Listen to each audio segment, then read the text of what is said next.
All right, buckle up, because if you thought you knew Survivor, well, think again. Yeah. We're not just dipping our toes in. We are plunging headfirst into Survivor 47. Mm-hmm. A season that promised twist-packed from day one and absolutely delivered. Oh, it really did. From a cast that redefined strategic to just a barrage of unexpected turns that kept everyone guessing. Constantly.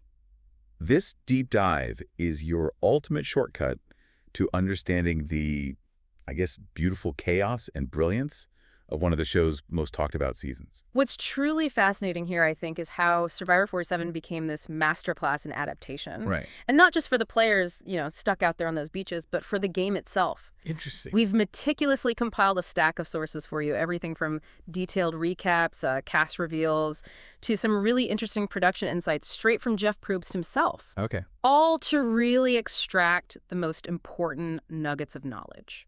Our mission is clear. We want to help you understand precisely how this diverse, really ambitious group of castaways navigated challenges we've never seen before. Yeah. And just constant upheaval. It all culminated in a truly unique and, I think, memorable finale. Definitely memorable. You'll walk away from this deep dive with a hopefully profound understanding of why this season resonated so deeply and what it tells us about Survivor's new era. Yeah, whether you're a longtime, diehard fan, the kind who pores over every detail, or maybe you're just catching up on the buzz around this particular season, or maybe you're just curious about how these extreme social experiments play out under pressure. Right. This deep dive is absolutely crafted for you. We're going to meticulously break down the strategic genius, those really surprising blindsides that just left jaws on the floor. There were a few of those. Oh, yeah. Yeah. And the intricate behind-the-scenes decisions that ultimately shape Survivor 47. Our goal is to make sure you get all those satisfying aha moments, the deeper insights, without ever feeling, totally overwhelmed by information. Okay, so let's kick things off by looking at what many argue is the absolute heart and soul of any Survivor season, the castaways. Always the cast, yeah. Survivor 47 introduced us to 18 brand new faces, and wow, what a roster it was. Seriously impressive. This wasn't just like a random collection of individuals. It felt like a deliberate assembly of incredibly sharp, accomplished minds. It really did. From an astonishingly wide range of backgrounds. We saw an AI research assistant, a corporate lawyer, an ER doctor, a flight attendant. Esports commentator. Esports commentator, yeah. Even a well-known podcast host. Right. This wasn't just diverse. It felt like, I don't know, a casting director's dream team of high achievers stepping onto that beach. Absolutely. And that diversity of experience, the intellectual horsepower, it was immediately apparent. And it really hinted at the strategic complexity the season was going to unleash. For instance, you mentioned the podcast host, John Lovett, widely known for Pod Save America, right? Right. But maybe even more important for his Survivor game, he's a former speechwriter for President Barack Obama. That's huge. Huge. That background just screams strategic communication, persuasion, understanding narrative. Totally. Then there was Aisha Welch, a contributor to Rob Has a Podcast. Oh, okay. So she knows the game inside out. Exactly. That signals a deep, almost academic understanding of the meta strategy, the common pitfalls. Sierra Wright, Miss Delaware USA 2018, that implies, poise, presentation, navigating social scrutiny. Different kind of pressure, yeah. Different pressure. Gabe Ortis, a radio personality. Sam Phelan, a Titans reporter, skills like interviewing, extracting info, understanding dynamics. Useful tools. Very. And Teeny Chirikillo, recognized as non-binary during the season, later came out as a transgender man representing an important facet of diverse representation. This rich mix, it wasn't just setting the stage, it guaranteed a season where social strategy would be elevated, an art form. Okay, so imagine stepping onto that beach with this specific group. Yeah, intimidating. Right. With so many accomplished, self-aware people, what kinds of nuanced social dynamics do you think would instantly pop up?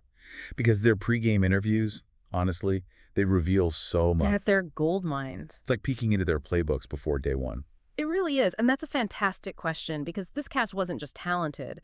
They were deeply introspective about their own strategic approaches, almost metagaming before they hit the sand. Yeah. These pregame insights are invaluable.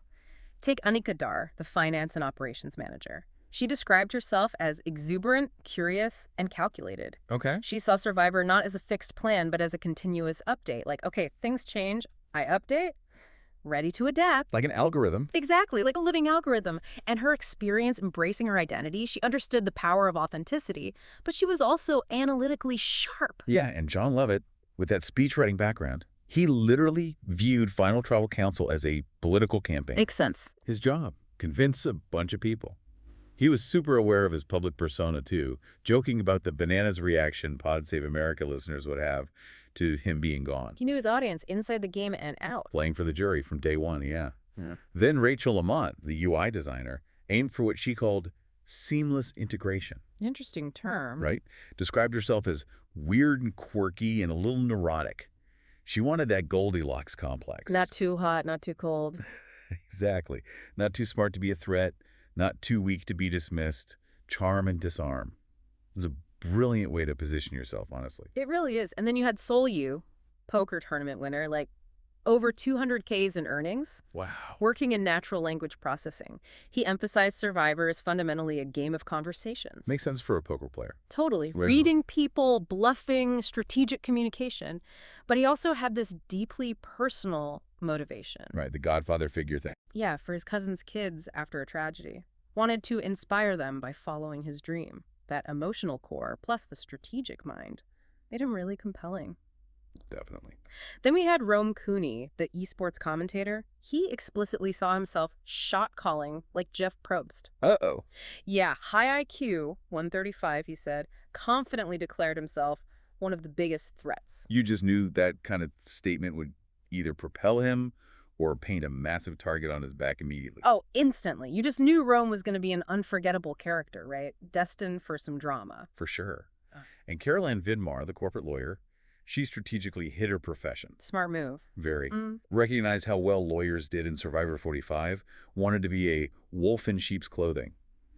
Let people underestimate her. Classic Survivor tactic. Risky but potentially high reward. Then Gabe Ortis, the radio host, showed incredible self-awareness. He knew when it's your time to be the guy and when it's time to recoil. That's a crucial skill in this game. But he also admitted he was a terrible liar. Ooh, that's a tough one to bring into Survivor. Right. How do you reconcile that?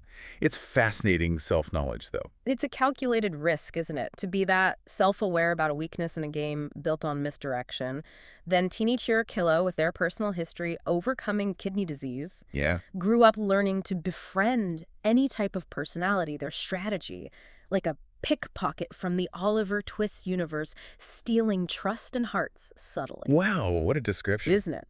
And Sue Smee, 59, flight school owner, aiming to be the oldest woman to ever win Survivor. Ambitious goal. Very. Felt underestimated, having overcome pushback in aviation, wanted to empower other women. Sierra Wright, the surgical nurse, initially perceived as Pageant Sierra because of the Miss Delaware USA thing. Right, easy label. But she had this fierce, hidden, competitive spirit.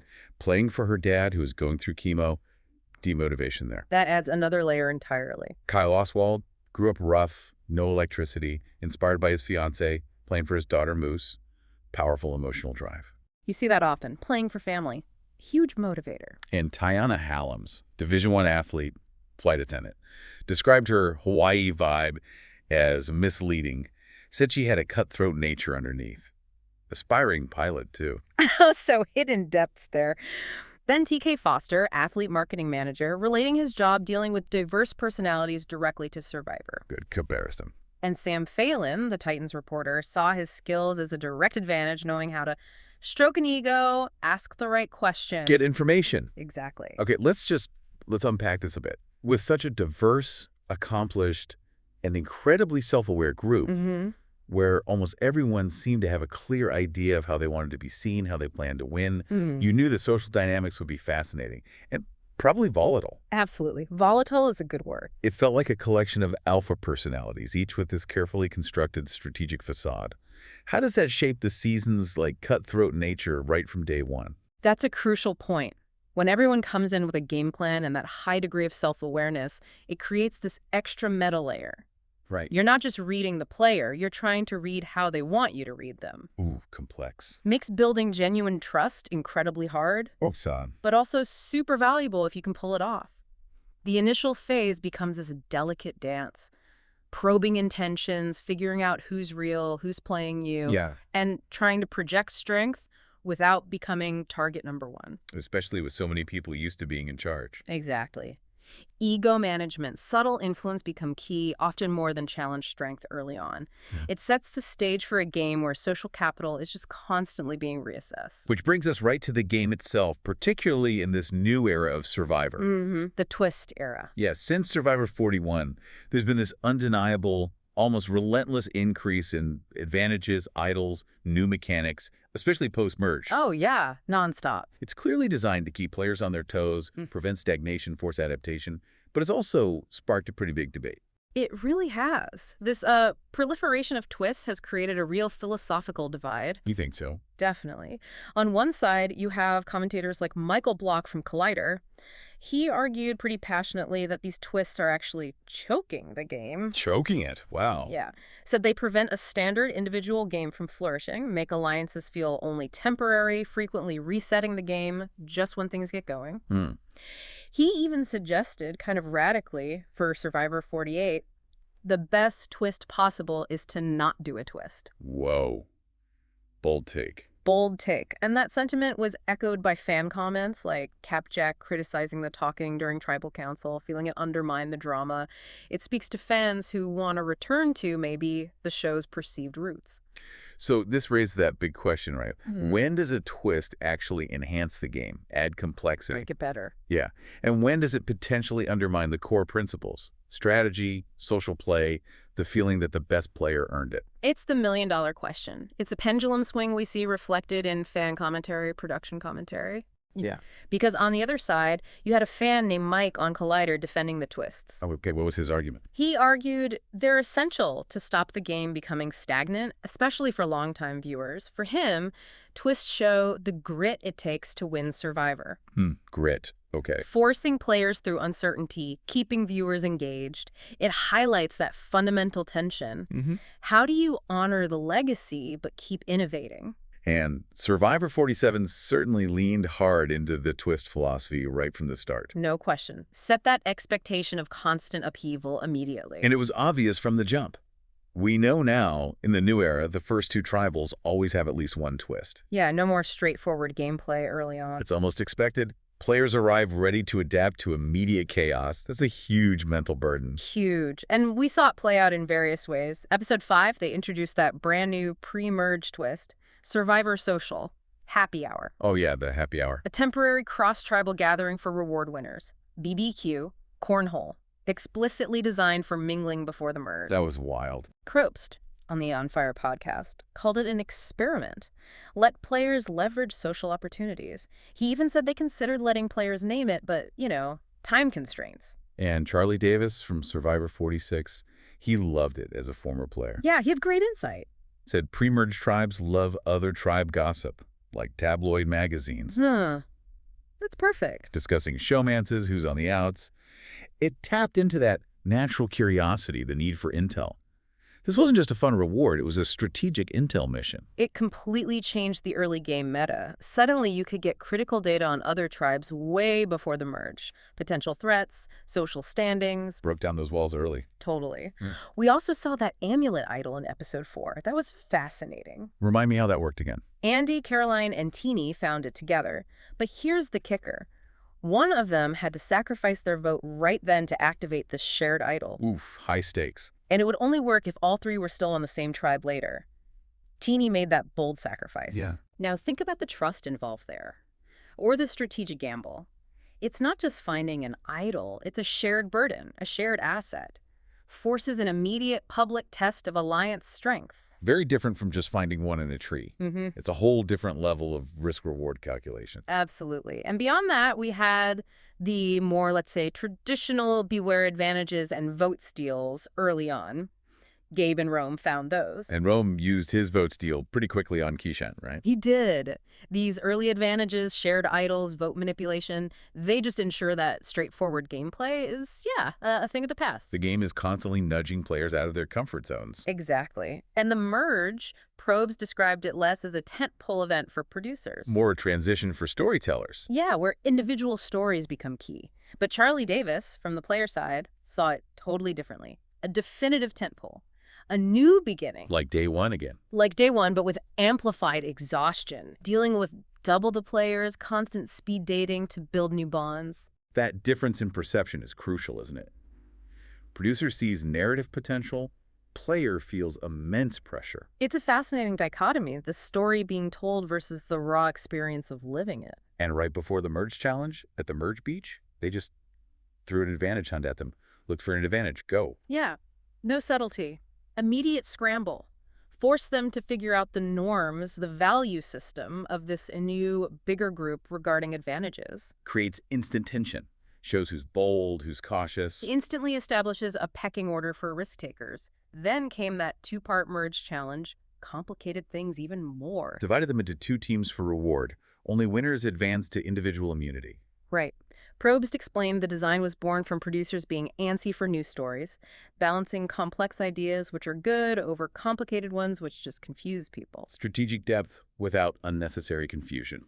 Makes sense. And Charlie's player strategy, critical. Conserve energy in part one, mentally prep for stage two, a layer viewers might miss. Totally. And how did they form those teams? Schoolyard pick. Yep. Schoolyard pick. Brutal way to expose alliances and social standing. Oh, that's rough. Probst revealed later Andy and Sue were chosen last. Cut for time, sadly. But a clear, visible sign of where they stood. Ouch. Gut-wrenching moment for any player, feeling that public rejection. Totally. And then, first time ever, a 13-person tribal council. 13. Wow. Probst himself was apprehensive, feared landslide votes, dull TV, but the players found it absolutely terrifying. Just the sheer number of people to persuade. Track, potentially betray. Charlie Davis likened it to First Boot 2.0 fear. Players afraid to draw a clear battle line, so chaos often happens instead. The strategic challenge is immense. How do you build consensus or plan a blindside with that many variables? Amplifies paranoia like crazy. And here's where it gets, really interesting. The show wasn't just introducing twists, it was twisting the twist. Twists, yeah. Players had to adapt not just to the game, but to the rules constantly changing, mutating. It kept happening post-merge, like safety without power in episode 7. All right, so found that at reward, gifted it anonymously to Rachel. Allowed Rachel to leave tribal, be immune, but she wasn't there. exactly, that's the paradox. Safe, yes, but absent during crucial negotiations, reading the room. What's the hidden cost? Is immunity truly an advantage if you lose your voice, your influence at that key moment? Huge strategic dilemma. Immunity with a significant social and informational cost. Massive. Then the Survivor auction came back in episode 8. Yes. Always love the auction. But with a game-altering twist. They hunted for money tubes, and the player with the most money left lost their vote. The most money left lost their vote. That's backwards. Completely backwards. Andy Rueda, ironically, found 0 money, so his vote was safe. Sam Phelan ended up with the most, lost his vote. Wow. Pot Break criticized it, said it turned the auction into a spending spree, not strategic. Lost the mystery, the calculation. Yeah, you're forced to actively waste money to protect your vote. Yeah. It's wild. It totally flipped the script, didn't it? Played mind games. Rachel also won that vote blocker advantage in episode 11. Used it anonymously on Sam later. Yep, in episode 12. Just layer upon layer of advantages impacting the game.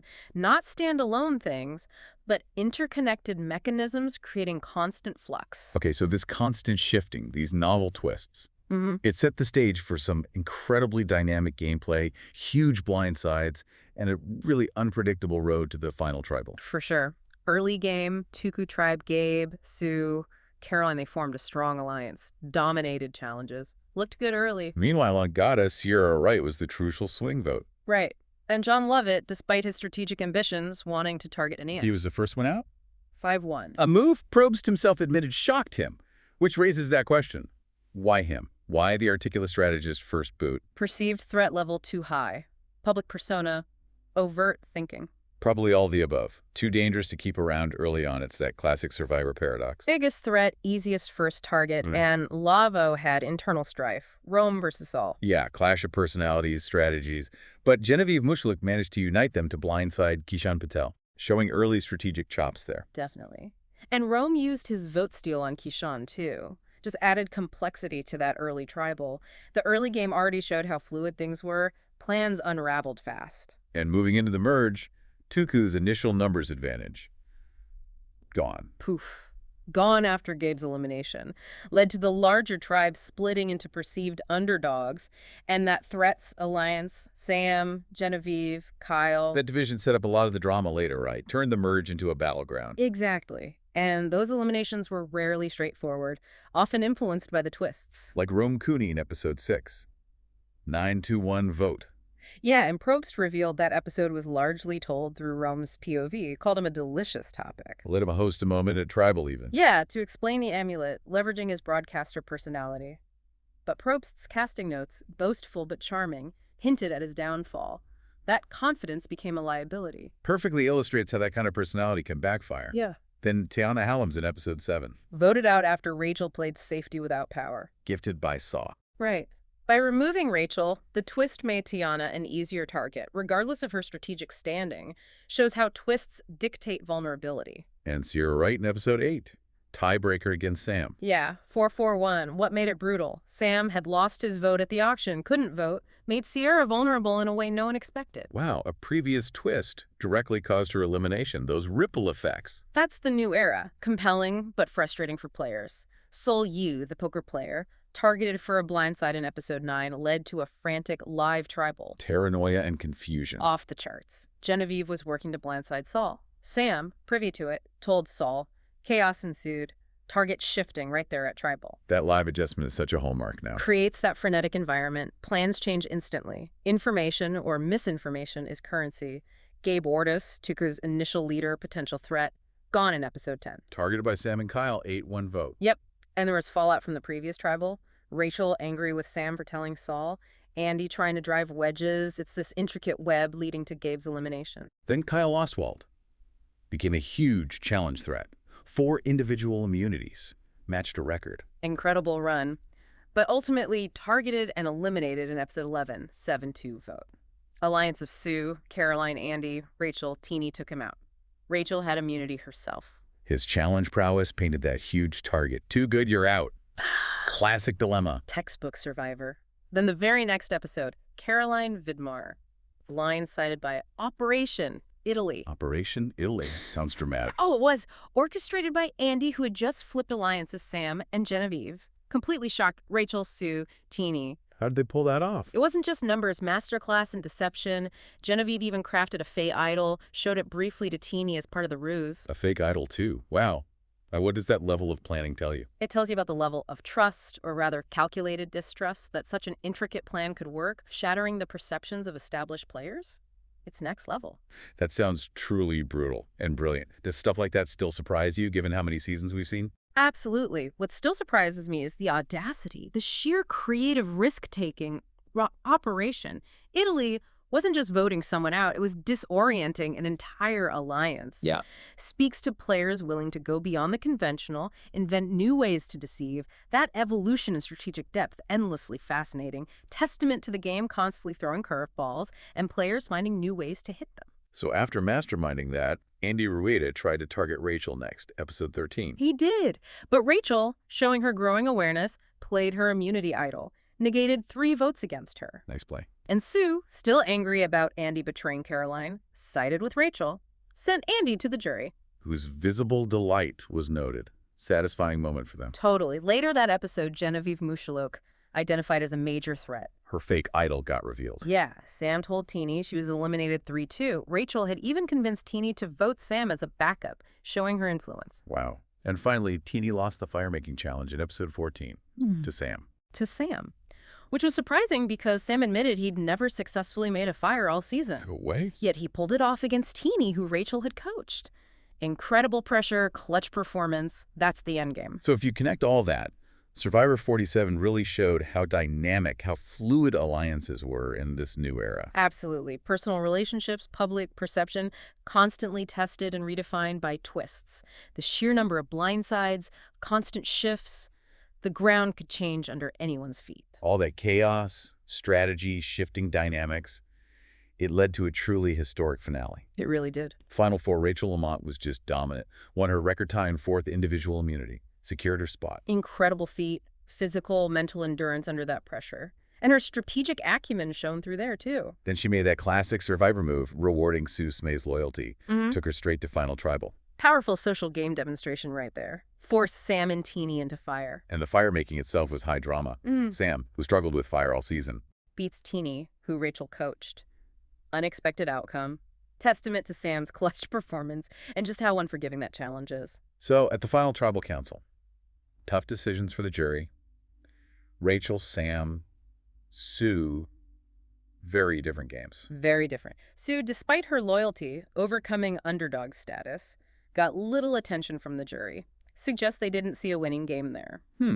Sam argued hard, right? Said Rachel coasted on immunity wins and advantages. Yeah, painted himself as the underdog who fought harder from the bottom with creative gameplay. But Rachel countered. Launched a powerful counter-narrative, highlighted her challenge wins undeniable, underscored her strategic moves like the idle play on Andy, emphasized the genuine alliances she built. Pointed out she was targeted constantly since the merge. Exactly. Showed her success wasn't just advantages, but actively navigating a hostile game. The jury saw her stronger all-around game. Physical dominance, social agility, strategic smarts. Crown Soul Survivor, decisive 7-1-0 vote. Sam got Kyle's vote. Yep, a strong win reflecting that blend of skills. This season also made history with its finale format, didn't it? 2 episodes. It did. Episodes 13 and 14 aired a week apart, this 11th and 18th, 2024. Big departure from the single 3-hour live reunion. What was the thinking there? Producers said they wanted to enhance the endgame, allow more time to savor the contestants' strategies, bumped the season to 14 episodes, up from 46's 13. How did fans take it? Mixed reception. More content, yes. But critics and viewers found the week-long wait frustrating, broke the climax momentum. Yeah, I can see that. Strong desire for more in-depth final tribal discussion, too. Felt truncated, even with more time. And the absence of a live reunion, that was deeply missed by many. The real-time reactions, clarifications. It's a trade-off, isn't it? More content versus that immediate communal live event feel. Exactly. It's a balancing act. But what does this all mean? Rachel's win wasn't just about outlasting. It proved you could win with the twists, leverage them, dominate a game designed for upheaval. She really demonstrated that ability to adapt, turn the game's mechanics into her own strategic stepping stones. That's becoming the hallmark of this new era. And overall, the season got good reviews, right? Seen as memorable. Largely positive, yeah. Dalton Ross at EWE ranked it 24th out of 47. Nick Caruso at TV Line put it 22nd. Pretty solid. What did critics praise? Consistently praised the exceptional cast and the abundance of emotional exits. Speaks to how invested the players were. Yeah. The Pop Break review highlighted fresh twists, compelling strategy, and a staggering amount of blindsides, and made a crucial point. No one is a real GOAT this season. Meaning everyone felt like a contender. More dynamic game. Exactly. Much more unpredictable. Jeff Probst himself has offered some interesting insights on the show's evolution, right? On his podcast. Yeah, on fire. Insights that really resonate with a season like 47. Yeah. He identified 3 key moments that changed the show forever. What were they? Hidden idol introduction in Guatemala, Russell Hantz finding an idol without a clue, and crucially, the type of people we're putting on in the new era. That last point really nails the Survivor 47 cast, doesn't it? Self-aware, strategic, emotionally invested. Totally. This new breed of player fundamentally alters how the game is played. You also talked about production stuff. Challenges always run, no matter the weather. Yep. Highlights their commitment to the grit, the integrity of the game. Explained tribe names aren't just whimsical chosen for intention in relation to Fiji or the game, but also phonetics. Gotta roll off the tongue quickly. Makes sense for TV. What's really fascinating, speaking to the storytelling, is the producer tracking. They use cryptic notes to follow multiple interconnected player stories simultaneously. Wow, that sounds complex. Essential for shaping the narratives we see, weaving those complex strategic arcs, shows the immense complexity behind the scenes. So what did Survivor 47 ultimately teach us? About surviving not just Fiji's elements, but this ever-evolving game designed to keep you off balance. Yeah. It forces you to think. How would you play if the ground kept shifting beneath your feet, if the rules could change any day? It's a profound question. Permeates the whole season. Makes it a masterclass in resilience, strategic agility. And that, my friends, is our deep dive into the whirlwind, the strategic marvel, the emotional roller coaster that was Survivor 47. What a season. From its unforgettable cast to those relentless game-altering twists, it truly kept us glued to our screens. Dissecting every move, every blindside. It's abundantly clear the new era isn't slowing down. And players like Rachel Lamont are showing how to not just survive it, but strategically dominate it. What's fascinating here, reflecting on 47, is how that conversation around twists continues. It keeps evolving. Right. You've got those craving the classic format purity, just social, strategic, no interference. And then those who feel the constant innovation, pushing boundaries with mechanics, is exactly what keeps the show fresh, exciting, relevant. Two distinct camps. Definitely. It raises that big question for Survivor 48 and beyond. What's the ultimate twist they could introduce next? Or perhaps, what would be the greatest, most impactful lack of a twist? Ooh, interesting thought. So what does this all mean for you, beyond the sandy beaches of Fiji? Yeah, the takeaway. Next time you're facing an unexpected challenge, a sudden shift in plans, a moment where the rules you thought you knew just change. Remember the castaways of Survivor 47. Good advice. Their adaptability, their strategic pivots, their sheer determination against constant upheaval, leveraging even disruptive twists. It reminds us that sometimes the biggest move is simply to keep swimming. Stay flexible. Find opportunity in chaos. Exactly. What stands out to you from this deep dive? Keep pondering, keep exploring, and keep adapting.